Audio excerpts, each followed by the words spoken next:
Hello everyone, এই তীব্র গরমে আপনার বাসার পোষা পাখিটার যত্ন ঠিকভাবে নিচ্ছেন তো? আজকের ভিডিওতে আমরা দেখাবো এই গরমে আমরা কিভাবে মিঠু, রিও এবং টুইটুইকে গোসল করাচ্ছি। প্রচণ্ড গরমে মানুষের পাশাপাশি পশু পাখিরাও কিন্তু অতিষ্ঠ হয়ে উঠেছে। বিভিন্ন পাখির যে গ্রুপগুলো আছে, গ্রুপগুলোতে যদি আপনারা দেখেন তাহলে দেখতে পাবেন প্রায় হিট স্ট্রোক হয়ে অনেকেই শখের পাখিগুলো কিন্তু মারা যাচ্ছে। সে কারণে যেটা করতে পারেন, আপনারা খাঁচার ভিতর পর্যাপ্ত পানি দিয়ে রাখবেন যাতে করে পাখি কখনোই খাঁচার ভিতর পানি স্বল্পতা অনুভব না করে। তবে হ্যাঁ, এটার পাশাপাশি আরেকটা যে জিনিস আপনাদের খেয়াল রাখতে হবে সেটা হচ্ছে পাখিদের গোসল করা হয়ে গেলে দিনে 1 থেকে 2 বার ওই পানিটা পরিবর্তন করে দিবেন। আমরা যেটা করে থাকি নর্মালি সেটা হচ্ছে আমাদের মিঠু নিজে নিজে গোসল করলেও ও স্প্রে দিয়ে গোসল করাটা অ্যাকচুয়ালি অনেক এনজয় করে এবং ছোটবেলা থেকেই ওর এটা একটা অভ্যাস হয়ে গেছে। যখন আমরা ওকে স্প্রে দিয়ে গোসল করাই ও ওর ডানাগুলা ঝাপটে ঝাপটে খাঁচার এদিক ওদিক খুব ঘোরাফেরা করে বেড়ায়।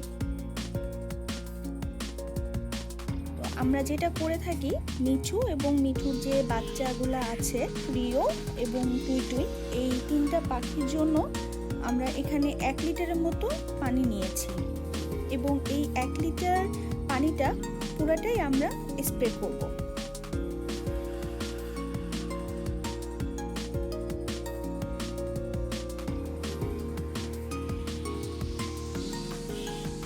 মিঠুর সাথে সাথে ওদের বাচ্চাগুলোও কিন্তু এভাবে গোসল করাটা খুব এনজয় করছে।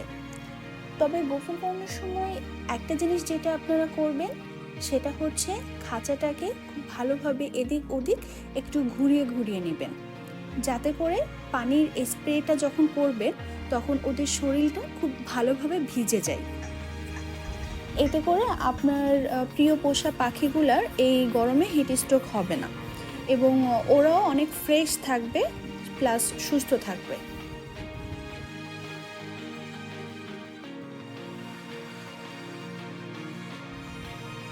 কিন্তু গোসল করানোর সময় আরেকটা জিনিসও আপনাদের অবশ্যই খেয়াল রাখতে হবে, সেটা হচ্ছে কোনোভাবে ওদের নাকে যেন পানি না যায়।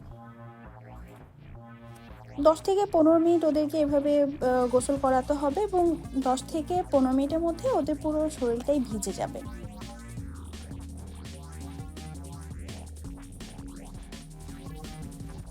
আপনারাও যারা বাসাতে পাখি পালন করেন তারাও কিন্তু এই গরমের ভিতর অবশ্যই আপনার পাখিদেরকে সপ্তাহে 3 থেকে 4 বার এভাবে স্প্রে দিয়ে গোসল করিয়ে দিবেন।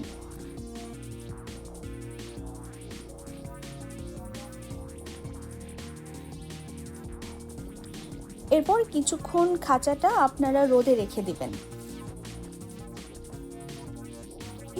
গোসল করানোর পর পাখির বডিটা ভেজা ভেজা থাকে, তো যখন আপনারা ওদেরকে রোদে রেখে দিবেন কিছু সময়, তখন ওরা এটা খুব এনজয় করে।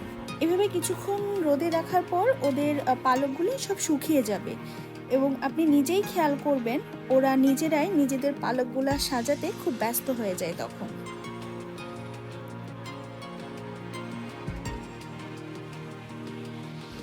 যখন দেখবেন যে ওদের পালকগুলো শুকিয়ে গেছে, তখন আপনারা যেটা করবেন ওদেরকে ওদের খাঁচাতে আবার দিয়ে আসবেন।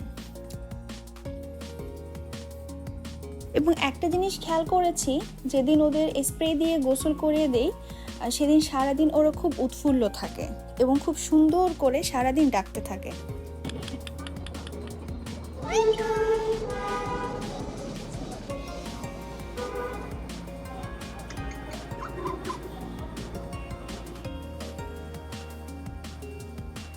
আপনার প্রিয় পোষা পাখির কীভাবে যত্ন নেবেন বা কীভাবে তাদেরকে ভালো রাখতে পারেন, এই জাতীয় বিভিন্ন তথ্য পেতে সাবস্ক্রাইব করে আমাদের পাশে থাকুন।